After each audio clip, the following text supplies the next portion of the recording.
this Adulting 101 video for teens. My name is Sam and I'm the Teen Librarian at Bay County Public Library. In this video, we're going to go over the basics of how to grocery shop and some tips for cooking. So let's start with shopping basics. Plan meals ahead of time and bring a list. Don't forget to include staples such as bread, eggs, milk, sugar, coffee, and so forth if you're running low. Get all the ingredients you need for planned meals. Check what you have at home before you go to the grocery store. Don't shop hungry, you'll buy too much.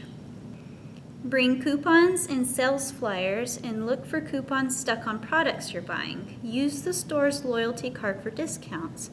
Also, go in with a budget in mind.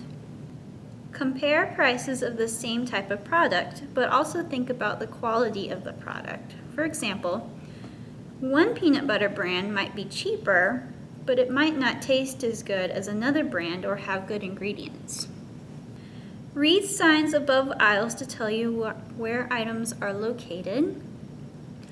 Produce, which includes fruit and vegetables and meats, are usually located along the edges of the store.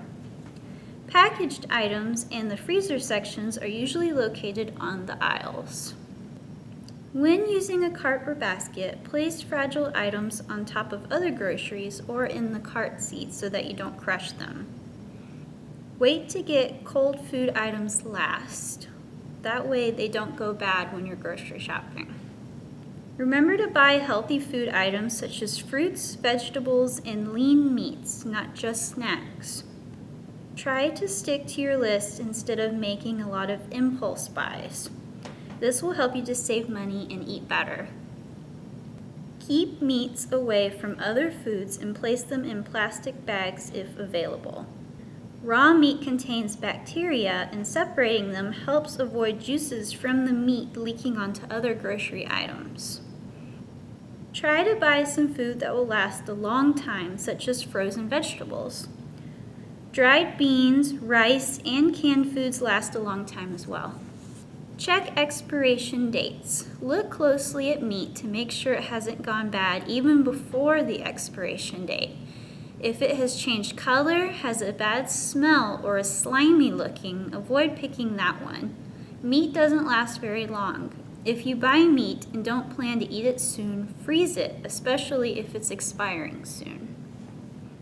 Open up egg cartons to see if eggs are damaged. When placing items on the conveyor belt, place items together that you want bagged. So put heavy items first so they're on the bottom, such as canned goods.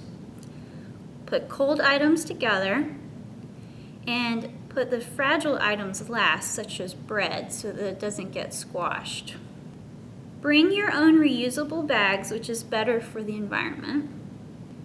Return carts to the cart corral once you've unloaded your groceries into your vehicle. This prevents damage to vehicles, doesn't block people trying to walk safely around vehicles, and is easier on staff who have to gather them. Make sure to put away frozen and refrigerated food items first when you get home. They may even need to travel in a cooler if it's a long trip. Meats that are kept in the fridge should be put in a container on bottom shelves to prevent them from leaking on other items in the fridge. Okay, so let's talk a little bit about some cooking basics. These are just going to be a few helpful tips. Plan meals ahead of time to save money, time, and eat healthy. Use cookbooks or watch cooking videos to learn. By the way, we have a lot of cookbooks you can check out from the Northwest Regional Library System. Just visit our website at www.nwrls.com to search our catalog and place books on hold. This video screenshot you see pictured here is from our video, Baking Basics for Teens, which you can find on our YouTube channel. Wash hands and have clean surfaces for cooking. Wash fruits and vegetables before eating them or cooking with them. Be careful about cross-contamination when chopping up food. For example, don't cut raw meat and vegetables you don't intend to fully cook on the same surface. because the raw meat can contaminate your vegetables with harmful bacteria. Thoroughly cook meat. Never put cooked food on plates that held raw food, or use utensils with cooked food that were used with raw food. Use herbs and spices to add flavors to meals. For example, you can use salt, pepper, basil, garlic, cumin, ginger, and so forth. Cook some meals ahead of time and freeze them. Try cooking extra meat or vegetables, freezing them, and then using them for different types of meals. That's it on this Adulting 101 lesson. I hope you learned something new. Please subscribe to our channel for more videos.